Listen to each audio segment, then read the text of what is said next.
Audio Jungle. Audio Jungle.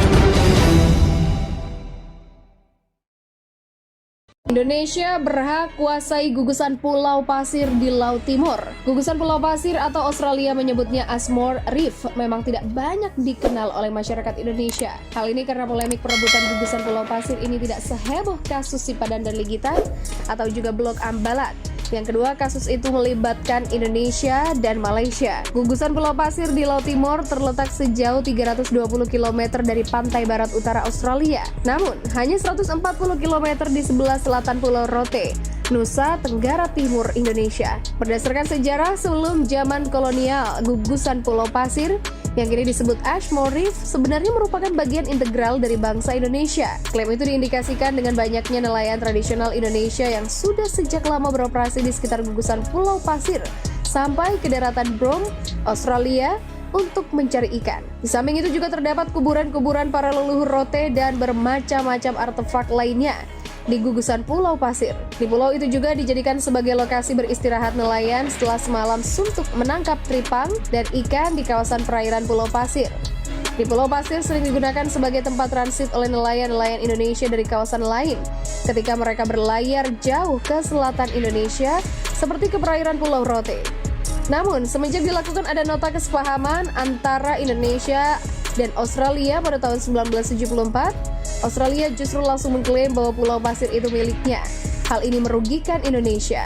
Pengamat hukum internasional dari Universitas Nusa Cendana Kupang TW, Tadeus menilai bahwa ada kesalahan yang dilakukan oleh pemerintah Indonesia pada tahun 1974 saat ada MOU tersebut. Dalam MOU 1974 itu, pemerintah Indonesia menyerahkan kepada Australia untuk membantu mengawasi pulau pasir itu untuk kepentingan konservasi. Kemudian pada tahun 1976, pemerintah Australia kembali mengklaim bahwa pulau pasir yang secara garis pantai masuk wilayah Indonesia menjadi milik mereka. Klaim itulah yang menjadi polemik berkepanjangan soal kepemilikan pulau itu. Namun secara adat dan tradisi masyarakat sekitar, potensi laut di sekitar pulau itu seharusnya masih bisa dimasuki masyarakat NTT. Akan tetapi berdasarkan data dari Polda NTT tahun 2004 sampai 2006, ada kurang lebih 3.000-an nelayan asal NTT yang ditangkap ketika memasuki kawasan itu. Bahkan yang terakhir pada tahun 2021, beberapa nelayan juga sempat ditangkap dan kapal-kapalnya ditenggelamkan oleh polisi perbatasan Australia karena dianggap pelanggar batas negara dan menangkap ikan di perairan Pulau Pasir. Atas pembakaran sejumlah kapal nelayan asal Indonesia itu berujung pada kegusaran Direktur Jenderal Pengawasan Sumber Daya Kelautan dan Perikanan, Kementerian Kelautan dan Perikanan Laksmana Muda TNI Adi Nur Awaludin. Sebagai protes atas tindakan itu, pihaknya kemudian membatalkan patroli bersama Australia Border Force. Pasalnya, Menteri Kelautan dan Perikanan Sakti Wahyu Trenggono pernah menegaskan pentingnya peran negara dalam mengendalikan kapal perikanan sebagai upaya menjaga keberlanjutan sumber daya kelautan dan perikanan.